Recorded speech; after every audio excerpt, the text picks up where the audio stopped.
Aujourd'hui, on va voir comment trouver la motivation pour apprendre à programmer. Tout d'abord, vous pouvez vous demander pourquoi vous voulez apprendre la programmation. Est-ce que c'est pour créer des sites, s'améliorer en hacking, développer des applications ou faire de l'IA? Une fois votre objectif défini, divisez-le en plein de petits objectifs. Par exemple, comprendre les boucles, les conditions, les fonctions, etc. Et tous les jours, essayez d'y passer du temps. Pas besoin d'y passer 2 heures, ce qui est surtout important, c'est d'être régulier. 10 à 30 minutes par jour peuvent suffire. Au début, la programmation ce n'est pas forcément très ludique. Personnellement, quand j'ai commencé, je n'aimais pas. J'avais vraiment du mal à comprendre les bases comme les boucles for, les conditions et l'indentation. Pour m'améliorer, j'ai fait beaucoup de mini-projets que vous pouvez retrouver sur ma chaîne. L'idée, c'est de faire des projets très accessibles pour votre niveau, rapides à faire, mais qui soient un peu challengeants.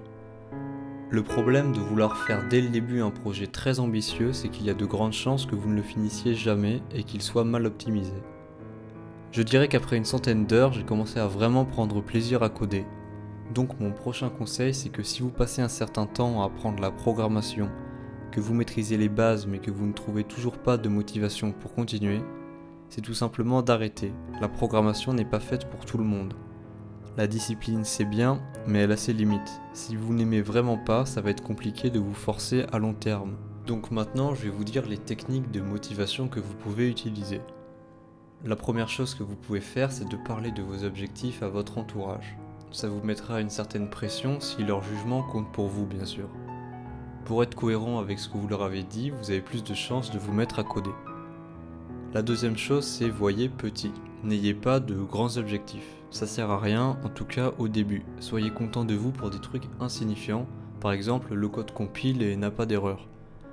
La troisième chose, comme dit au début, c'est faites-en un peu tous les jours. Soyez régulier. Je le répète encore ici car c'est vraiment un point essentiel. Et si vous ne trouvez pas la motivation, faites juste 5 minutes.